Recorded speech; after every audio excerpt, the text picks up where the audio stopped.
Good day, everyone. Hi, Eldridge, my dear brother. Uh, I'm going to get started right away and see how much time I have to talk afterwards, but I have a lot to tell. All right, we're in the book of Proverbs 28. The wicked flees when no one is pursuing, the upright is bold as a lion. A country in revolt throws up many leaders. With one person wise and experienced, you have stability. Maybe, maybe not.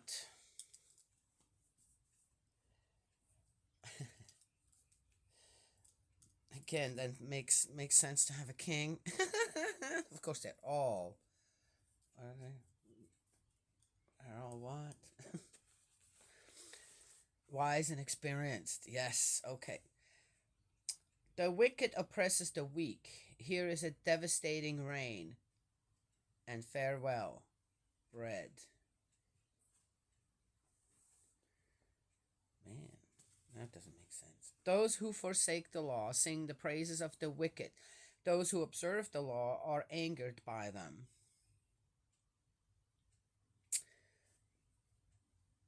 I don't know. I'm not angered by the wicked. Um, it's just sad. Sad how they live their life. Again, that's because I believe in an afterlife, right? Yes, there may be something you can't change here that, well, we are the weaker ones, right? Due to the fact that people on the side of goodness, they don't want to fight. They're not going to physically attack you. They're going to try in another way. I feel like many people who have gained a spiritual growth to a certain point where their heart to mind is truly engaged, they're going to try to do that even in a peaceful way, in a loving way, to try to get through to people who are, okay, wicked. Yes.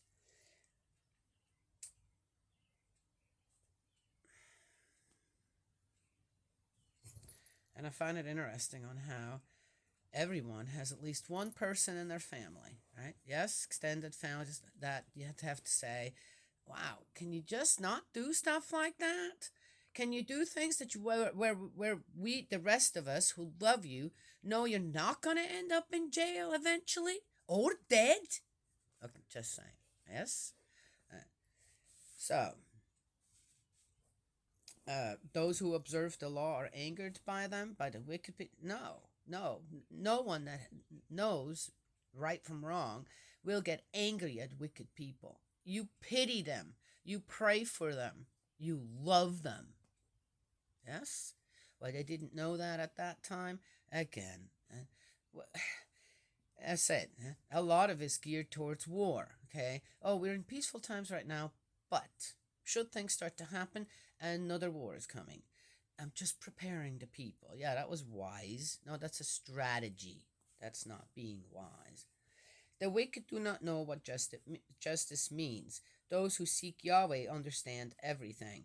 Yes, sadly, the wicked do understand what justice means and how to manipulate it. Better someone poor living in an honest life than someone of devious ways, however rich. And here, those who seek Yahweh understand everything. That's not true. That is absolutely not true.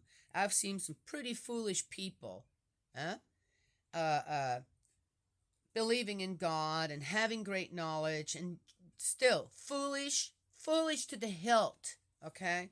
So, no, that's not true either. But again, yeah, there is, when at that time, no doubt, if you followed Yahweh, there were many rules and restrictions, yes, by God put in place, there were 10. I believe that. The rest of it, just man made again, right? Yes, but God was being used for what? To keep the people under control and in control. Better someone poor living an honest life than someone of devious ways, however rich. An intelligent child is one who keeps the law. An associate of profligates brings shame on his father. That's the same one as we had up here, just said a little differently. Okay. Whoever increases wealth by usury and interest amasses it from someone else who will bestow it on the poor. Uh, Whoever refuses to listen to the law, such a one's very prayer is an abomination. Oh, so we're now talking about the 28 is all about the laws. Whoever seduces the honest to evil ways will fall into his own pit. The blameless are the heirs to happiness. That's we already had this one too. The rich may think himself wise, but the intelligent poor will unmask him. No, they'll just risk their lives. When the upright triumph, there is great exaltation. When the wicked are in the ascendant, people take over. No one who conceals his sin will prosper. Whoever confesses and renounces them will find mercy.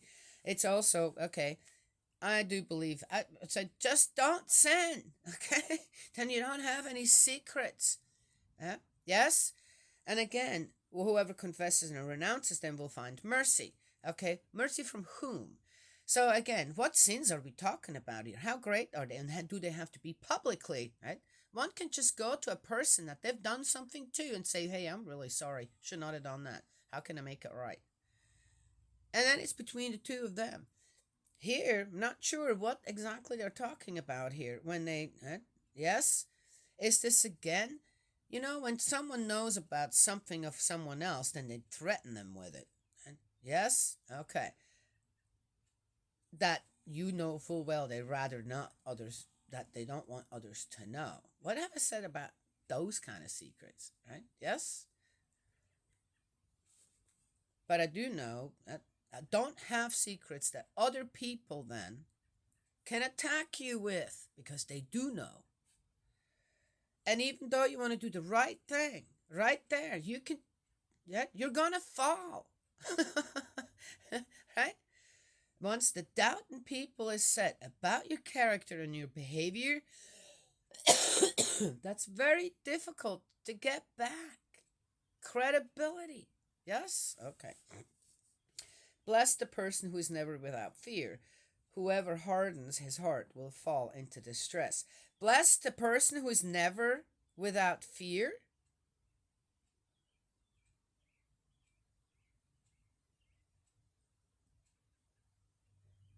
So if you have no fear, you have hardened your heart? How?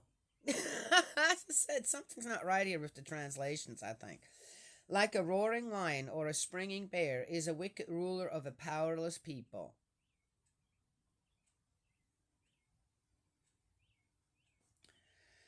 They cause a lot of damage, that's for sure. An unenlightened ruler is rich in rapacity. I don't even know what that means. One who hates greed will lengthen his days. All right, so here they're talking about kings. A man guilty of murder will flee till he reaches his tomb. Let no one halt him. Oh. Yeah, that's I have to say okay. Well, he could halt and face uh face the roses. Whoever lives an honest life will be safe. Whoever wavers between two ways falls down in one of them. Again, what do they consider an honest life? Whoever works his land shall have bread and to spare, but no one who chases fantasies has any sense. Absolutely, man, that's a good one, and it's true. That is absolutely true. So, Solomon saying if this was one of Solomon's wisdom thingies, but he didn't realize that he was the one wanting to be a king in the way that he wants to live, isn't chasing fantasies. I'm just saying. A trustworthy person will be overwhelmed with blessings, but no one who tries to get rich quickly will go unpunished. It is not good to show partiality, but people will do wrong for a mouthful of bread. Ooh. Oh, this is the betrayers. These are people who betray others for. Ah, that's a bad one. Yeah. The person of greedy eye chases after wealth, not knowing that want will be the result. Yes. Anyone who reproves another will enjoy more favor in the end than the flatterer.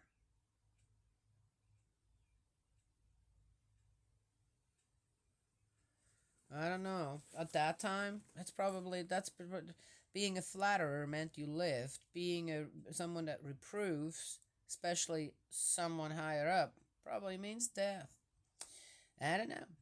Whoever ropes Whoever robs father and mother, saying nothing wrong in that, is comrade for a brigand. Oh, I think that some of true parents' sons should hear that one. The covetous provokes disputes. Whoever trusts in Yahweh will prosper. Whoever trusts his own wit is a fool. Anyone whose ways are wise will be safe. Not explained enough, in my opinion, but I know what they mean. No one who gives to the poor will ever go short, but whoever closes his eyes will have curses in plenty. Oh, so if you give to the poor people, you're going to be fine, even though you have plenty. No, we fixed that problem. There shouldn't be any poor people. There shouldn't be any rich people. Okay, just saying. See? Yeah, here again. Just give them a little. Keep them where they are. Just give them a little, just so they survive, so it looks good. And you can put that on your list of goody things that you've done. That's what that sounds like to me. Just saying. We fixed the problem. Yeah, don't use band-aids all the time. That's a band-aid. Putting a band-aid on something, right? And at that time, again, must have served someone, otherwise it wouldn't be in here. Whatever. When the wicked are in the ascendant, but it's better than doing nothing. Okay, yes, you're absolutely right. When the wicked are in the ascendant, people take cover, but when they perish, the upright multiply.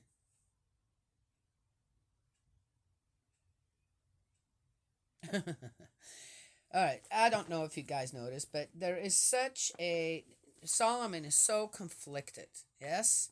He is horribly conflicted with uh, his wisdom.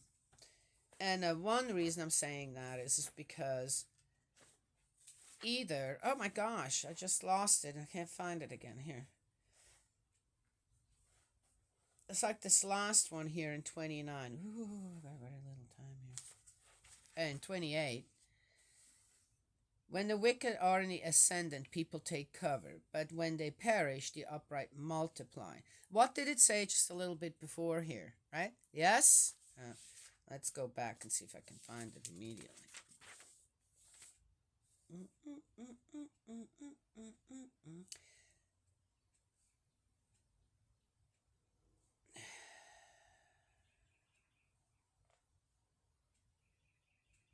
Oh, can't find it now. Oh, here. Like a roaring lion or a springing bear is a wicked ruler of powerless people. No, that was not it. I have to come across that one again. Huh?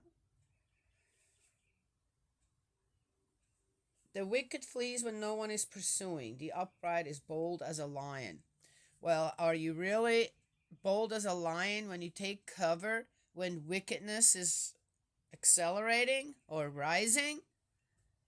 And then when they kind of, okay, fail, then you come out and you multiply. Okay, are you getting this? How does that make sense? Here we have one thing, and on the other, and over here at the end we have another idea. Right? Yes. So, can you really go by Proverbs? I don't think so. Not if there's a lot of revision that needs to be made. It's not that they're all bad. It's just that a lot of them do not make sense. And only made sense to the person at the time who wrote this down to control the masses, to control whatever. Oh, and he had plenty of time on his hands. So I said, okay, there's about 7 years or not even 7 years, where there was peace. So what? He had nothing else to do. Okay. Oh, he had. Oh, he should have spent. What Solomon should have done is spent all this time with his children, and teach them well, because that's another thing that the kings in the Old Testament of the Israelites failed miserably, is teaching their children well, and the parents' hell will slowly go down. Ta ta ta. Okay. So, Had a great day yesterday. Ended up making these level up burgers, all from scratch, and made rice patties to go as gluten free for my daughter's been working. She hasn't had a headache in 2 weeks. Uh, the rice patties out of gluten free rice patties as the bread, and I was a little. After they were done, they looked okay, but they were very flat and kind of had them square. That's the way I was able to cook them or bake them. And I thought, man, I bet you that's not going to go well. Anyway, made acorn squash, rounds of acorn squash, baked them in the oven. And you don't have to cut the skin off because it's so good to eat the skin too. And had that instead of lettuce and tomato and all that jazz. Then I made a mushroom cream cheese sauce to put over the part of the bread, and I thought it might soften the bread up a little bit. Okay, but that was part of it anyway. And I had put herbs in it, parsley and green onions, and some spices. And then the burger I made very simple, but I seasoned it really delicately, really well. Oh, burger tasted fabulous. And then I made some bacon and an egg. Yes, and all of that, yes, came together. It was really amazing. You would think it'd be this tall. No, it wasn't because the bread was so thin. Yeah, it was good. Yeah. Okay, yes, we ended up because of the mushroom sauce. We all ended up with forks and knives, but it was delicious. Everybody loved it, and on the menu. I don't know if I could make that again though. Anyway, so everything made from scratch, including the bread, and the bread ended up being really really good on it. I mean, just amazing. It all blended, the flavors, everything blended so well together. I was amazed. Even yes, success. Now I gotta go. Yes, that there's a whole lot more that happened yesterday. The guys are back to finish the porch. Yes, and thank God I didn't make the burgers the day before because then I probably would have made something today that I would have had to make an extra meal for my husband. This way, it all worked out great. Yes. Well, guess who's on my side at all times? Yes. Daniela's working hard. She's really trying her best. Yes. On top of that, she's talking about us, this, that, helping our heavenly parent. We got to make things, we're going to fix things so that it's all going to work out. It's all going to work out. Yes. I feel so blessed. I feel so embraced and taken care of by my heavenly parent, heavenly father, and heavenly mother, and by Spirit World, of which many of them, I have no doubt, are our past brothers and sisters in faith. All right, that's it. Eldritch, I hope you have a wonderful day today, a positive day, full of love coming towards you because you give so much love as well out there. Yes? Well, here's a little love from me. Yeah? I'm sending you prayer and hopefully some angels will be there with you, helping you through the pain, and wish you a glorious day. Yes? And for everyone around you as well. May Heavenly Parent bless and protect you, guide you, and embrace you with love. And I will talk to you all another time.